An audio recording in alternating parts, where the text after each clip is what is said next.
Kuhle babukeli nisahleli naye intombi yakwaZondo kubuciko bengoma sabona baba kunjani? Ngiyaphila Mazondo okhuluma naye umsakazo wakaDumakude endaweni yasoLundi ole emahlabathini ongaphansi kwesixaxa samahlabathi noNongoma olo ohola isixaxa samahlabathi noNongoma be noKabelongo Ndwandwe. Ngiyabonga baba. Bengisacela ukubuza baba ngibonile ukuthi uyingxenye yabantu abaku-organizing team. Imaphi ama-challenges enihlangane nawo ngenkathi nihlela lo mcimbi omkhulu kangaka?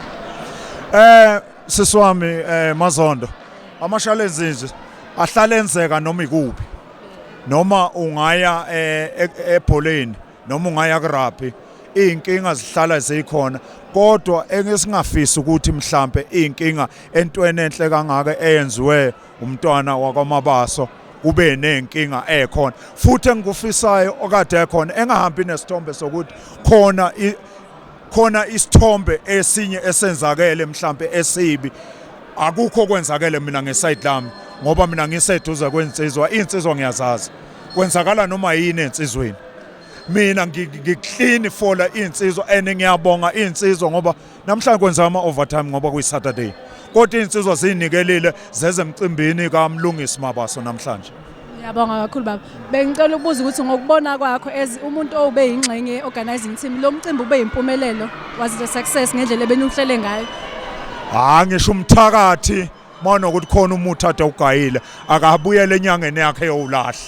Umcimbi uphumelele ngendlela engayazi ukuthi ngayithini. Alright baba ngiyabonga bengisacela ukubuza ukuthi eziphi inhlelo ezinye ninazo mhlambe ezubuciko bengoma mhlambe inhlelo zonyaka ozayo noma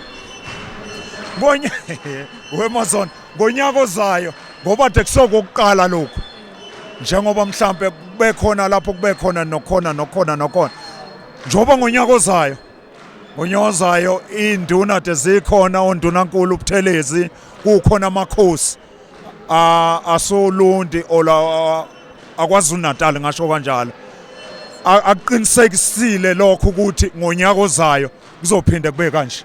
Siyabonga kakhulu. Angithokoze kakhulu ngathi nangelinye ilanga nibuye futhi nizokwenza kanje.